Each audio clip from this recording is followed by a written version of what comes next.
కూడా ఆ నినాదం వైపు అడుగులు వేసే విధంగా కూడా పూర్తి స్థాయిలో కాంగ్రెస్ ప్రభుత్వం విఫలమైతుంది అని చెప్పడంలో ఎలాంటి డౌట్ లేదు. ఎందుకంటే మిత్రులారా, తెలంగాణ రాష్ట్ర రాజకీయాలను చూస్తే మీకే అర్థమవుతుంది.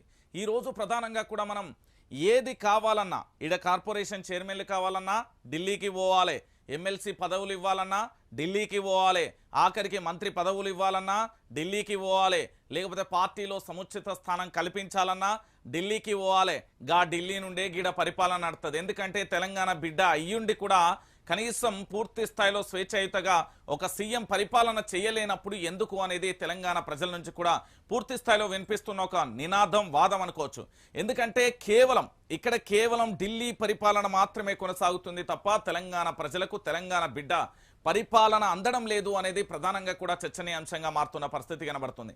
రేవంత్ రెడ్డికి సంబంధించి పదే ఢిల్లీకి వెళ్తున్నప్పుడు మరి ఇప్పుడు బీజేపీ కాంగ్రెస్ ఒకటి అనుకోవచ్చా? గతంలో అదే బీజేపీ బీఆర్ఎస్ ఒకటి అనే నినాదాన్ని ప్రజల్లోకి తీసుకెళ్లినప్పుడు ఇప్పుడు పదే తరచుగా కూడా కేంద్ర మంత్రులకు సంబంధించి ఆఖరికి ప్రధాని నరేంద్ర మోడీ, అమిత్ షా, నిర్మలా సీతారామన్ ఇట్లా వరుసగా కూడా రేవంత్ రెడ్డి కలుస్తున్న తీరును కాంగ్రెస్ లేక బీజేపీ ఒకటి అనుకోవచ్చా, లేకపోతే రేవంత్ ఆర్ఎస్ఎస్ మూలాలు ఉన్నాయి కాబట్టి ఎప్పుడు కూడా బీజేపీ కోవట్టే అనుకోవచ్చా అనేది కూడా మనం చర్చించుకోవాలి.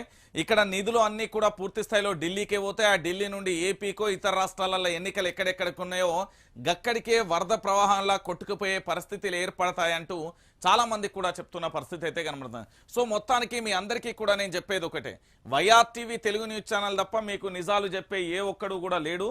100కు 1000% చెప్తున్న దీంట్లో ఏ ఒక్కడు కూడా నిజాలు చెప్పేటోడు లేడు. భజన పరులు మాత్రమే ఉన్నారు. జర జాగ్రత్త పైలం.